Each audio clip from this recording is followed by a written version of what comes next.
Conversa política hoje com o candidato ao governo do Paraná, professor Luiz Romero Piva, do PSOL, também conhecido, nome de guerra aí, professor Piva.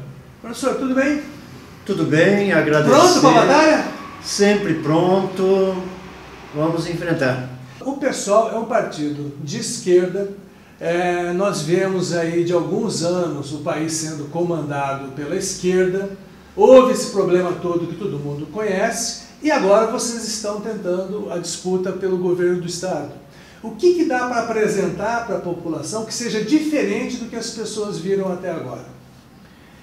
É importante dizer para as pessoas, e até aproveito para cumprimentar quem nos prestigia aqui nesse momento, que quando o presidente Lula assume o governo do Brasil e ele adota algumas medidas que o PT condenava até então, como por exemplo a reforma da Previdência, que o Fernando Henrique não conseguiu aprovar porque o PT mobilizou a classe trabalhadora de ponta a ponta.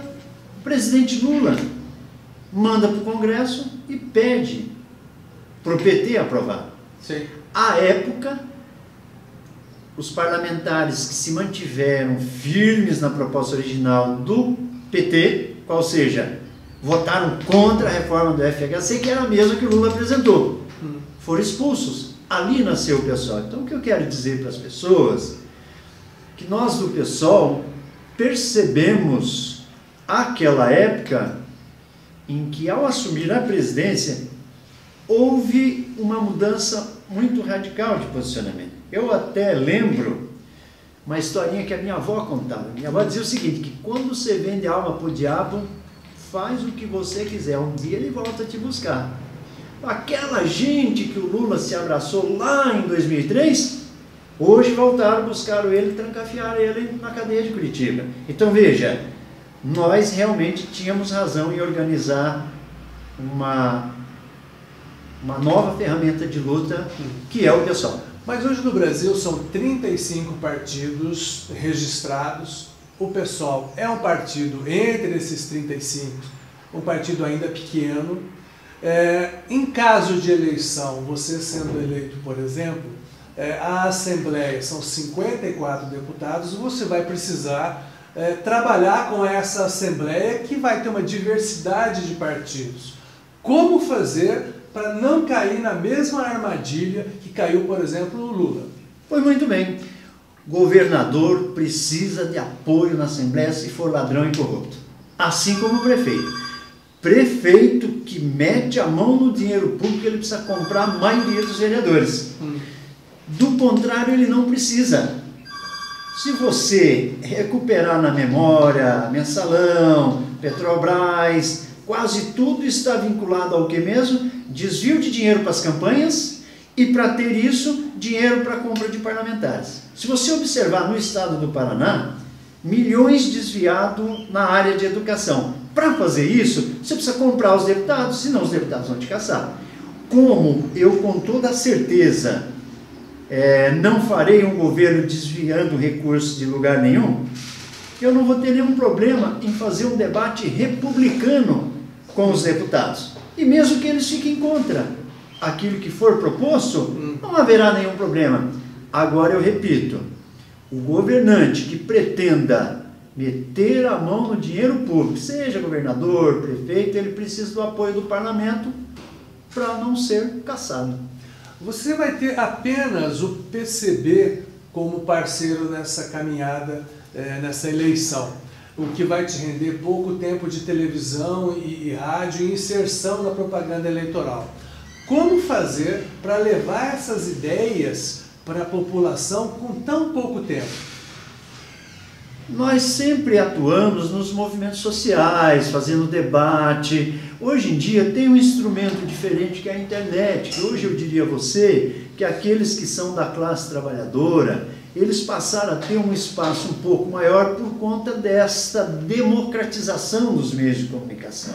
Quer dizer, hoje você vem a Londrina, se nenhum grande meio tradicional te recebe, tem um blog como esse, livre, democrático, importante, as próprias pessoas se transformaram em mídia, então tem esse tipo de coisa. Mas, sobretudo, eu vou fazer uma correção.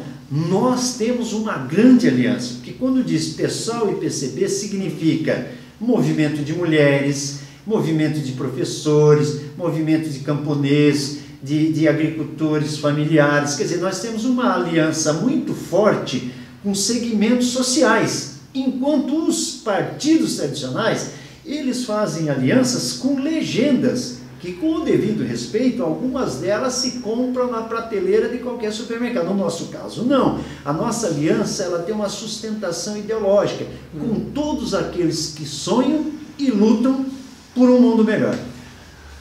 No Paraná estão postas algumas candidaturas, algumas muito ricas, outras mais ou menos, e outras sem recursos financeiros para a campanha. Acredito eu que o pessoal esteja entre essas que estão sem recursos financeiros, até porque o volume que alguns adversários estão demonstrando usar é muito grande em relação aos demais. Como fazer uma campanha, no caso de vocês, que tem que percorrer o estado, percorrer as principais cidades, e até para, por exemplo, pagar gasolina, que botando no papel acaba sendo um custo alto? Então, aí são duas coisas que eu acho importantes. Primeiro, que na esquerda socialista, a gente sempre teve a tradição das pessoas colaborarem, mesmo o que é mais humilde. Mesmo aquela pessoa que tem uma renda, a gente sempre teve isso, de sustentar as nossas organizações. Então, para isso que você falou, a gente tem o suficiente. A segunda coisa que eu quero comentar e pedir para quem está me vendo refletir é o seguinte: fortunas em campanhas estão por trás de toda a corrupção deste país. Nós do PSOL não queremos gastar milhões como os outros, porque nós temos a convicção que quem gasta milhões acaba fazendo isso que Lava Jato, que o GAECO e outras organizações demonstraram, qual seja, vão desviar o dinheiro. As campanhas não são tão caras, o que é caro é a compra de voto. Então, se o sujeito quer comprar um vereador aqui, um deputado lá, daí precisa de milhões. Nós não queremos esses milhões, o dinheiro que a gente tem é o suficiente para levar a nossa proposta.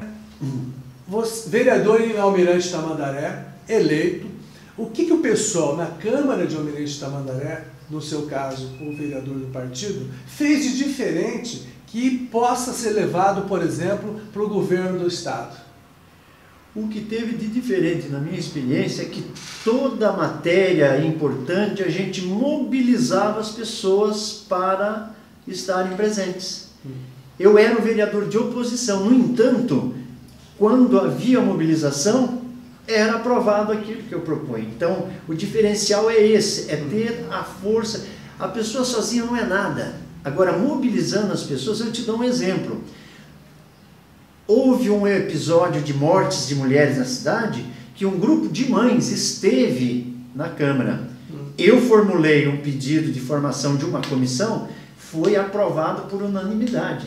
E o presidente da Câmara acabou me nomeando o relator dessa comissão, por conta da presença do povo na sessão.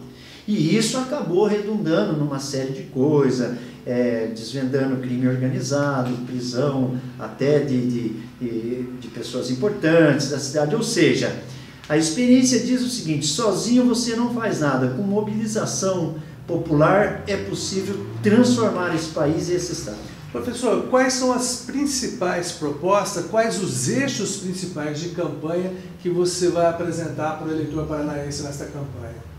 O principal eixo de campanha nosso é o respeito. Respeito ao povo trabalhador que produz, que sustenta toda essa máquina pública. O respeito às lutas do povo. Nós precisamos de um governo que considere legítimo que as pessoas se manifestem. Nós queremos um governo que use a polícia para proteger as pessoas e não para bombardear e machucar professoras. Nós queremos um governo que respeite o serviço público e que respeite o meio ambiente. Que, a nosso juízo, ao longo de anos e anos e anos, nós tivemos um governo em favor de poucas famílias e dos seus amigos. Nós tivemos governos que serviram para pessoas se locupletarem, se tornarem endinheiradas, ficarem cada vez mais ricas.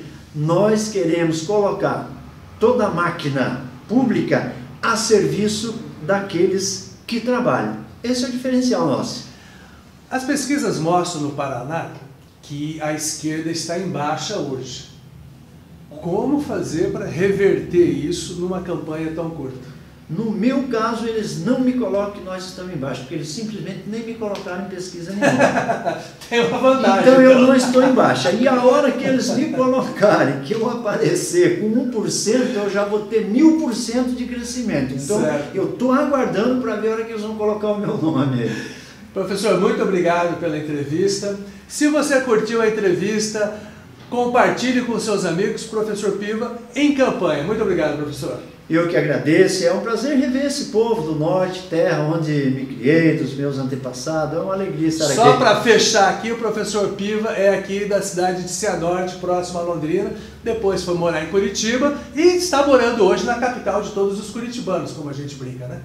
E trabalhando, lutando e tentando a vida, fazendo o mais difícil, que é sobreviver, sair da roça, fui para a cidade, me tornei um professor. Você vê, tudo que é difícil eu já fiz. Eu estou aguardando uma hora para fazer o que é fácil, que é governar. Governar é moleza. Tá bom, obrigado, professor.